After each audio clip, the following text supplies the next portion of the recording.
വേര് പരിശുദ്ധമെങ്കിൽ ശാഖകളും അങ്ങനെ തന്നെ. റോമക്കാർക്ക് എഴുതിയ ലേഖനം അധ്യായം 11 16 തിരുവചനം. ഗുഡ്നസ് ടിവിയുടെ ഗിഫ്റ്റ് ഓഫ് ഗോഡിന്റെ ഈ എപ്പിസോഡിലേക്ക് എല്ലാ പ്രേക്ഷകർക്കും ഒരിക്കൽ കൂടി ഏറ്റവും ഹൃദ്യമായ സ്വാഗതം. ഇന്നത്തെ ഈ എപ്പിസോഡിൽ അതിഥികളായി എത്തുന്നത് എറണാകുളം അതിരൂപതയിലെ വൈക്കം ഫൊറോന ഇടവകയിലെ ജോസി ബീന ദമ്പതികളും അവരുടെ 7 മക്കളുമാണ്.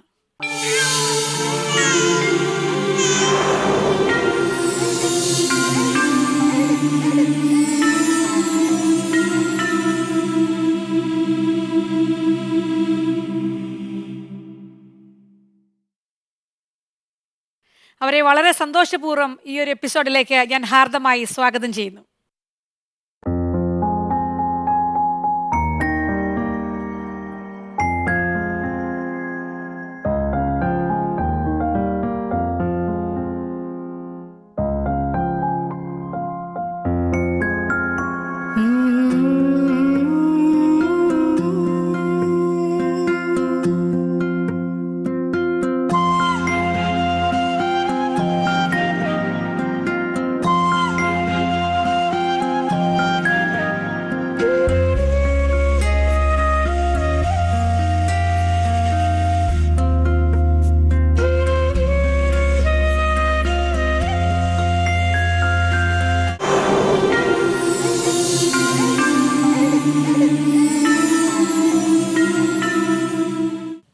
ഈശോമിശിഹായ്ക്ക് സ്തുതിയായിരിക്കട്ടെ.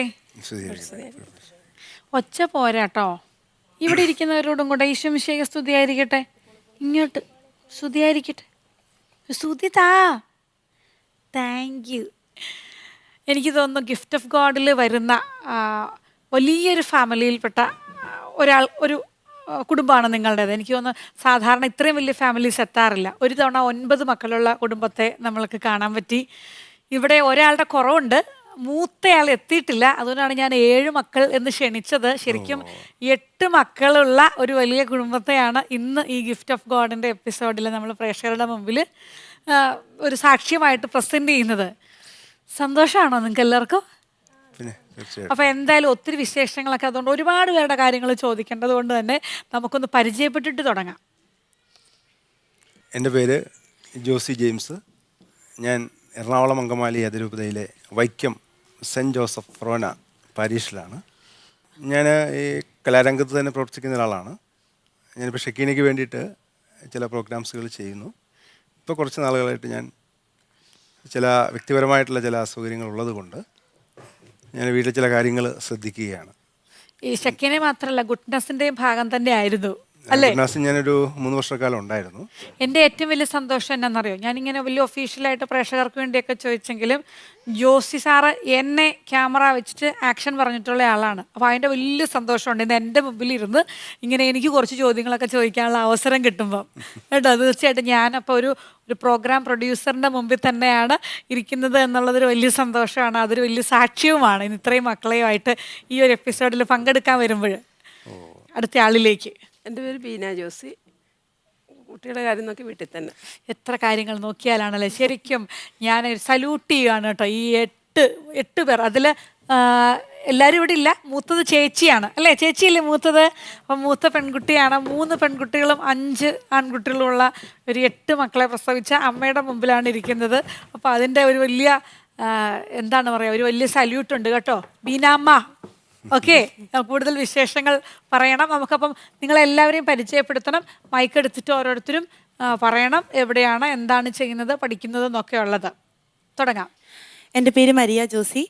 ഞാൻ Saint Xavier's college Vaikom 3rd year journalism വിദ്യാർത്ഥിയാണ്.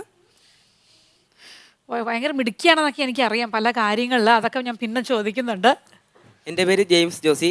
ഞാൻ +2 ആശ്രമം വൈക്കം സ്കൂളിൽ പഠിക്കുന്നു. ഏതാണ് സ്ട്രീം? ഹ്യൂമാനിറ്റീസ് എടുത്തിരിക്കുന്നു.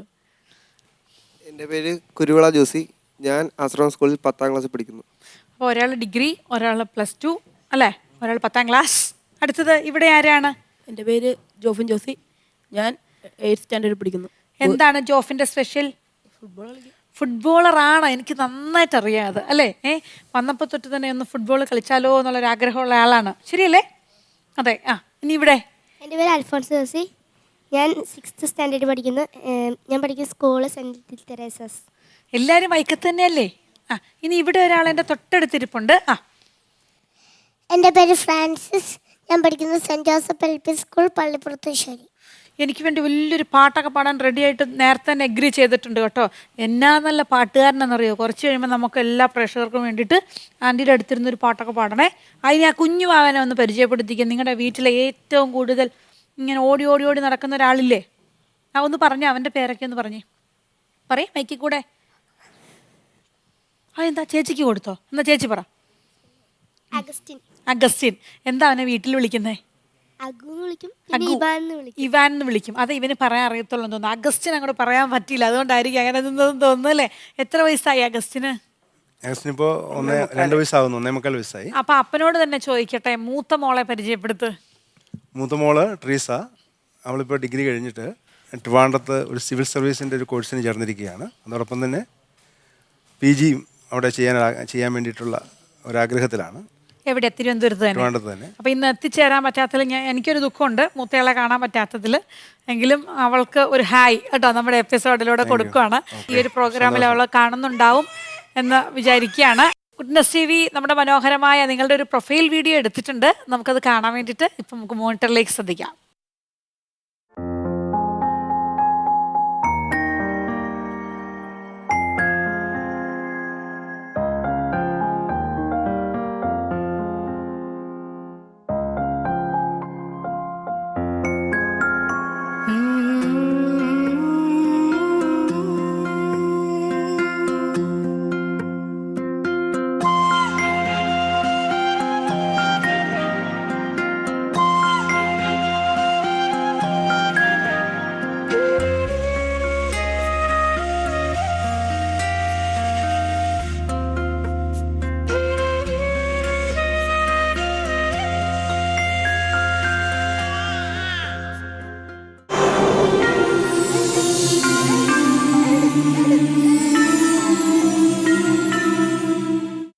അപ്പം എൻ്റെ ഒരു ചോദ്യം ഇതാണ്, എന്തായാലും നമ്മൾ ബിഗ് ഫാമിലീസ് എന്ന് പറയുമ്പോൾ 4 മക്കൾ തൊട്ടുള്ളവരെ നമ്മൾ വലിയ കുടുംബമായിട്ടാണ് പരിഗണിക്കുന്നത്.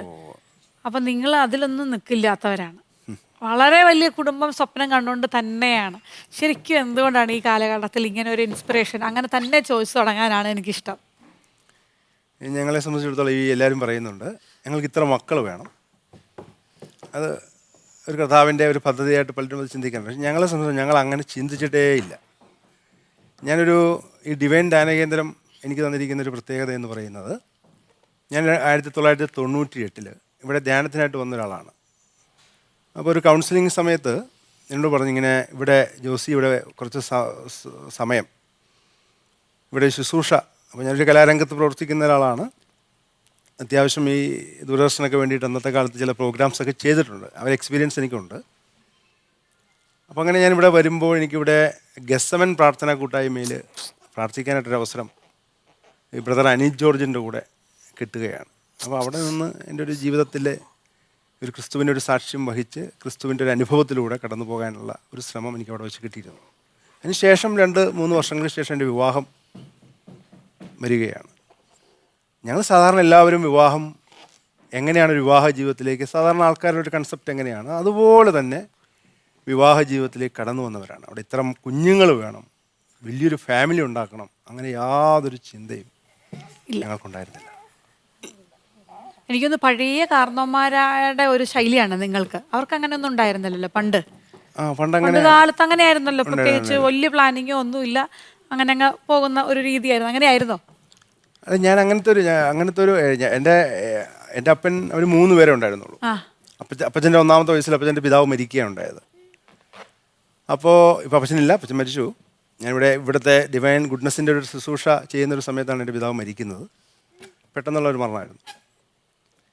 അപ്പച്ചൻ്റെ അപ്പൻ അവർക്ക് അവർ 9-10 മെമ്പേഴ്സ് ഉണ്ടായിരുന്നു. അപ്പൻ്റെ അനിയന്മാർ, ചേട്ടന്മാരൊക്കെ. ഞങ്ങൾ 5 മക്കളാണ്, 3 പെണ്ണുങ്ങളും 2 ആണുങ്ങളും. നിങ്ങളുടെ ഫാമിലിയിൽ എങ്ങനെ നിങ്ങൾക്ക് മാത്രമാണോ ഇത്രയും വലിയൊരു വലിയ കുടുംബം ഉള്ളത്? ബാക്കിയുള്ളവർക്കും ഇങ്ങനെയൊക്കെയാണോ? ഇല്ല, ഞങ്ങൾക്കാണ് ഇങ്ങനത്തെ ഒരു കുടുംബം ഉണ്ടായത്. ഇതിനകത്തൊരു പ്രത്യേകത എന്ന് പറയുന്നത്, ഞാൻ പറഞ്ഞല്ലോ ഇവിടെ ഗെസ്സമൻ പ്രാർത്ഥന കൂട്ടായ്മയിൽ നിന്ന് ഞാൻ ഇവിടെ കാൽവരിയിൽ എന്നൊരു പ്രാർത്ഥന കൂട്ടായ്മയിൽ ഇരിക്കുന്ന ഒരു സന്ദർഭത്തിൽ ഈ ആത്മാവിൻ്റെ ഒരു പ്രേരണ സ്വാഭാവികമായിട്ട് എനിക്ക് ഉണ്ടായിട്ടുണ്ട്. അപ്പോൾ അവിടെ പിന്നെ ഒരു സ്വരം കേൾക്കാൻ തുടങ്ങി എന്നുള്ള. ഈ സ്വരം ഇതിങ്ങനെ സെക്കൻഡ്സുകൾ കൊണ്ട് ഇങ്ങനെ കേട്ടുകൊണ്ടേയിരിക്കും. ഇതെൻ്റെ കുടുംബജീവിതത്തിലേക്ക് പ്രവേശിക്കുമ്പോഴും ഈ സ്വരം ഞാൻ കേൾക്കുന്നുണ്ട്. ഒരു ദൈവിക സംവിധാനങ്ങളെ ഒരിക്കലും ചോദ്യം ചെയ്യുവാനോ ഞാൻ തയ്യാറായില്ല.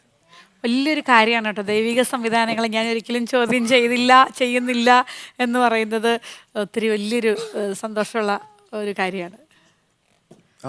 അങ്ങനെയാണ് എൻ്റെ കുടുംബജീവിതത്തിലേക്ക് ഇത്രയും മക്കൾ വന്നത്.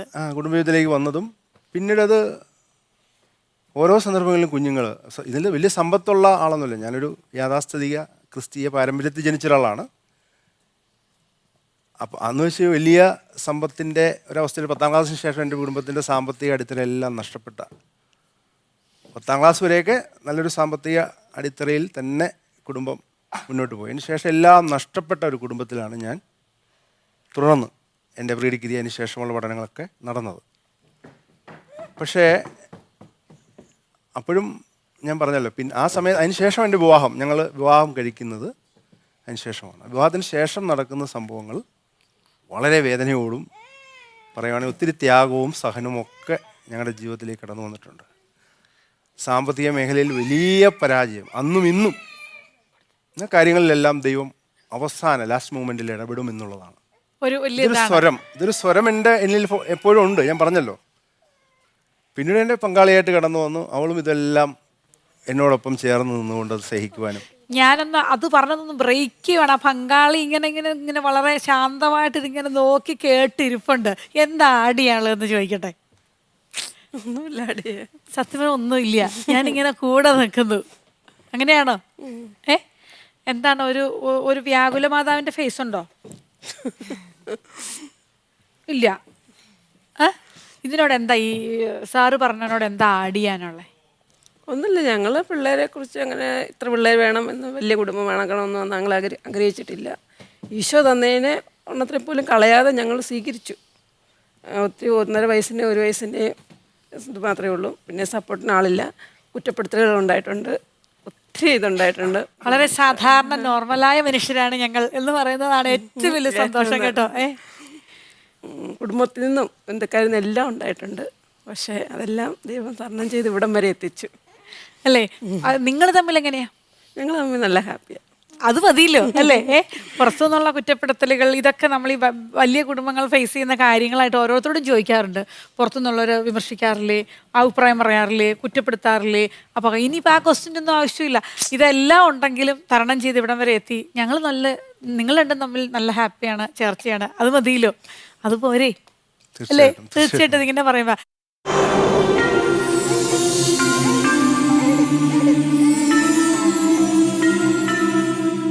12 വർഷത്തെ ആത്മീയ ജീവിതയാത്ര വിജയകരമായി മുന്നേറുമ്പോൾ ഗുഡ്നസ് TV പ്രേക്ഷകർക്കായി ഞങ്ങളുടെ പുതിയ ഉദ്യമം സാഭിമാനം സമർപ്പിക്കുന്നു.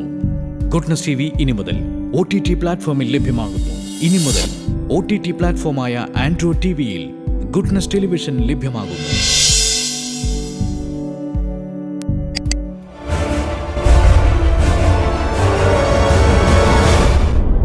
Goodness.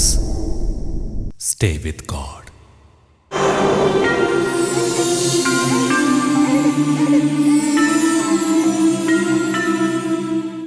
എനിക്ക് തോന്നുന്നു ഈ മക്കളോടാണ് ചോദിക്കാനുള്ളത്. മൂത്ത ചേച്ചിയിൽ തുടങ്ങട്ടെ. ഇപ്പൊ മൂത്ത ചേച്ചിന്ന് വിളിക്കാൻ എനിക്ക് ഇയാളെയാണ് തോന്നുന്നത്. അതുകൊണ്ടാണ് കേട്ടോ. വീട്ടിൽ കൂടുതലും ബോയ്സാണ് അല്ലേ? ഇപ്പം 2 ഗേൾസ് നിങ്ങളെ ഉള്ളൂ. അപ്പം മൂത്ത ഒരാളെന്ന നിലയിൽ എങ്ങനെയാണ് ഇവരെയൊക്കെ മേയിച്ച് അങ്ങനെ കൊണ്ടുപോകുന്നത്? ചേച്ചിക്ക് നല്ല വോയിസ് ഉള്ള ചേച്ചിയാണോ വീട്ടിൽ? എൻ്റെ മൂത്ത ചേച്ചിയാണ് കൂടുതൽ ഇച്ചിരി കൂടെ വോയിസ് ഉള്ളത്. എന്നെക്കാളും കൂടുതൽ വോയിസ് ഉള്ളത് എൻ്റെ മൂത്ത ചേച്ചിക്കാണ്. വോയിസ് മീൻസ് ഞാൻ ചോദിച്ച കാര്യം മനസ്സിലായല്ലോ അല്ലേ? പവർ നിയന്ത്രിക്കാനുള്ള ഒരു പവർ ഉള്ളത്.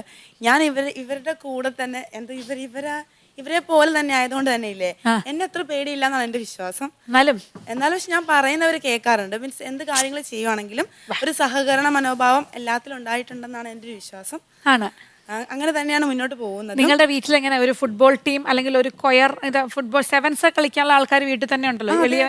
ഇളയാളെ ഒഴിവാക്കി കഴിഞ്ഞിട്ടുണ്ടെങ്കിൽ അതെ, എല്ലാത്തിനും ഒരു ഒത്തിരിയുള്ള പാർട്ടിസിപ്പേഷൻ ആയിരിക്കും. എന്ത് കളിച്ചാലും ഇപ്പൊ ക്രിക്കറ്റ് ആണെങ്കിലും വെറുതെ കളിക്കുകയാണെങ്കിലും അറിയത്തില്ലെങ്കിലും ഞങ്ങളെയും കൂടെ എല്ലാവരും ഒരുമിച്ചിരുന്ന് കളിക്കും. ആ കാര്യത്തിലൊക്കെ അറിയത്തില്ലെങ്കിലും എല്ലാവരും ഒരുമിച്ച് കളിക്കാനുള്ള ആ ഒരു സപ്പോർട്ടും കൂട്ടും ഒക്കെ കിട്ടുമ്പോൾ വല്ലാത്ത ഹാപ്പിയാണ്.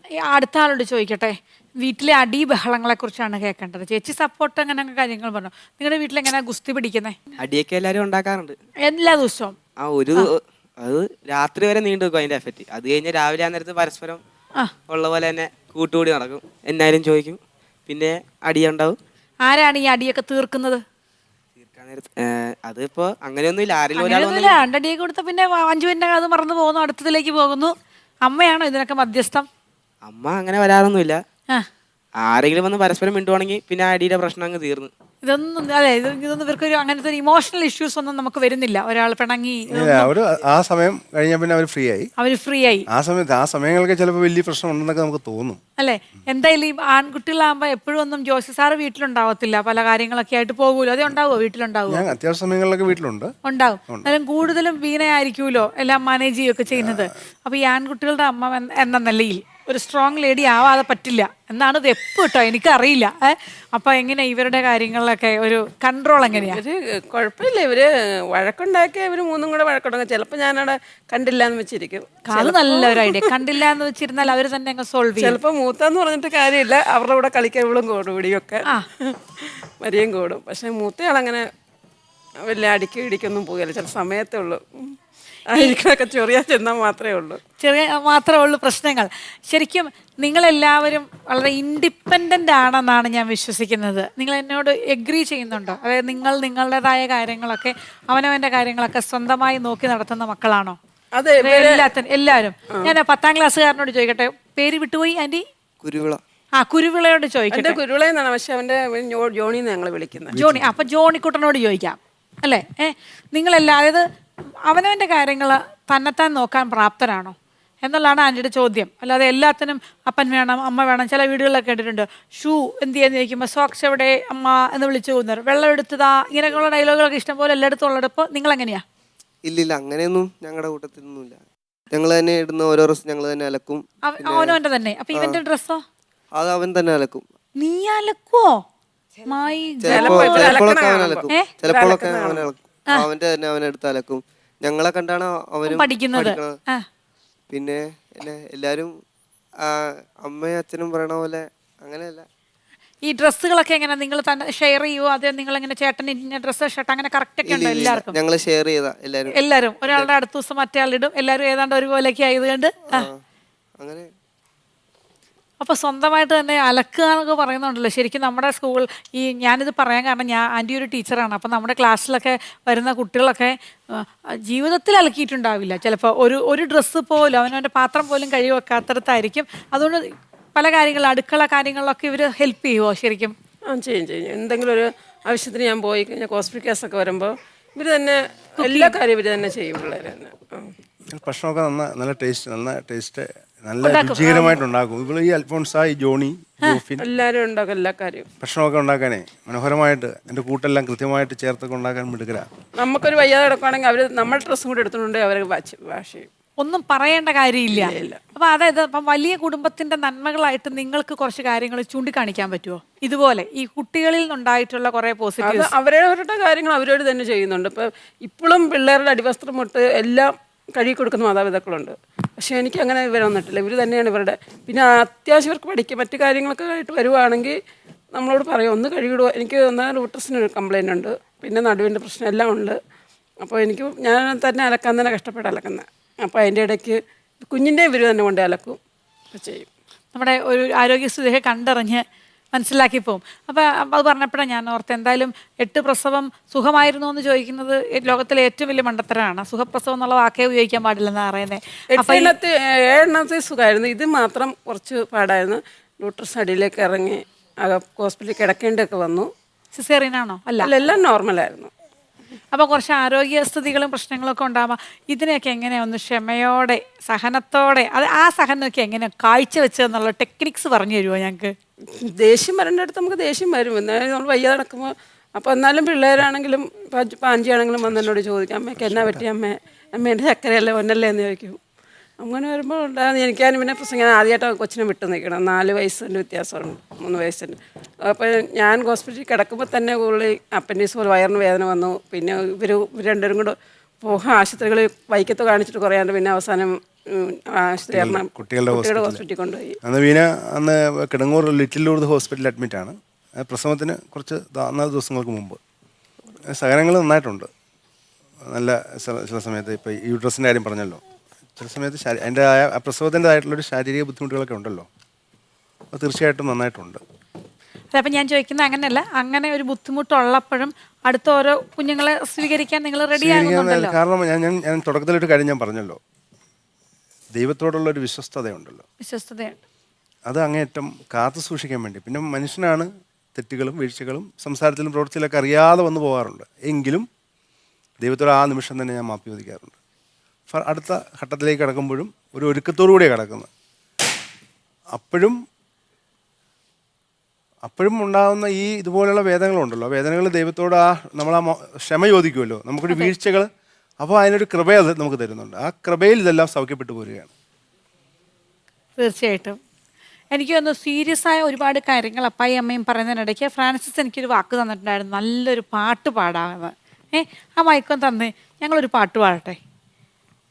കണ്ണും കണ്ണും കാത്തിരുന്നു മണ്ണിലൊരു പൈതലിനായി, കാതോട് കാതോട് കേട്ടിരുന്നു ദൈവപുത്രം പറക്കുവന്ന്.